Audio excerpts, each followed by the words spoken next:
مادیات یزدان شروع میکنیم. دوستان عزیز، من مستر پلیر هستم در چنل خودتون، یعنی در چنل مستر پلیر. امیدوارم حالتون خوب باشه. خوش اومدین به چنل من دوستان عزیز. کسانی که دارن تازه این ویدیو رو میبینن حتما پارت قبلیش رو نگاه بکنن. من تصمیم گرفتم که یه دونه اکانت باز کنم و توش چالش ها و چندین بازیکن بخرم، اونو به طلایی، اونو به 5 ستاره تبدیل بکنم.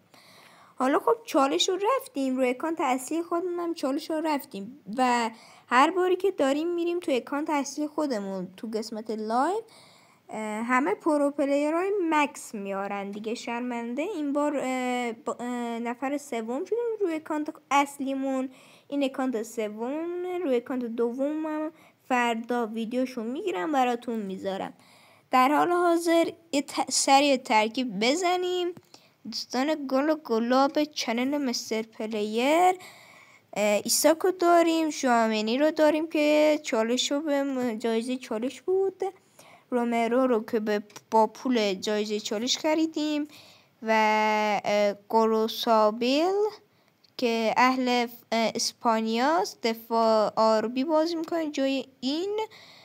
کارت قرمز داره در حال حاضر، یعنی تو بازی قبلمون اونو خریدیم و همراهش یه بازیکن هافبک سنسی اهل ایتالیا، فکر کنم ترکیبم باشه، ترکیب ایتالیا هم باشه.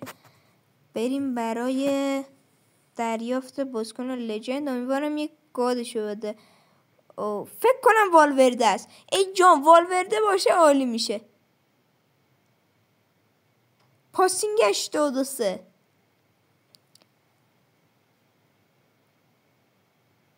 دریبلینگ 82. واد والورده به تیم ما پیوست. 100% به این اصلا نیاز داشتیم. عالی، ماشاءالله. تیممون داره به 5 ستاره نزدیک میشه دوستان. خب با یه بشکن میریم روی اکانت اصلیمون. 1 2 3 و شروع ادامه ویدیو. دوستان بذارین لوگومو بندازم.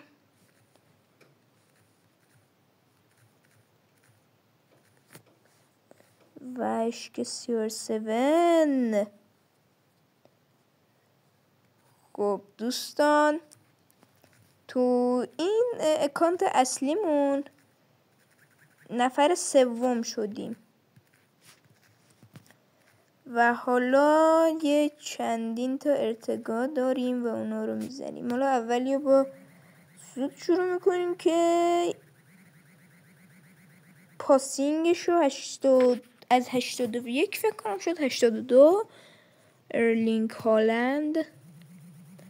اشرف حکیمی از شوتشو کرد 85. عالی. حالا وزنه.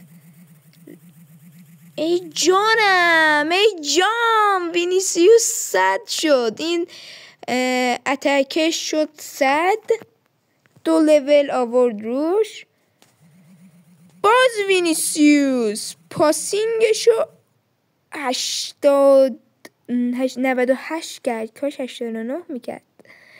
خب دوستان اینم از ویدیو امروزمون که حتما منتظر ویدیو فردا باشید تا ویدیو بذار ببینید سری به شاپ بزنیم.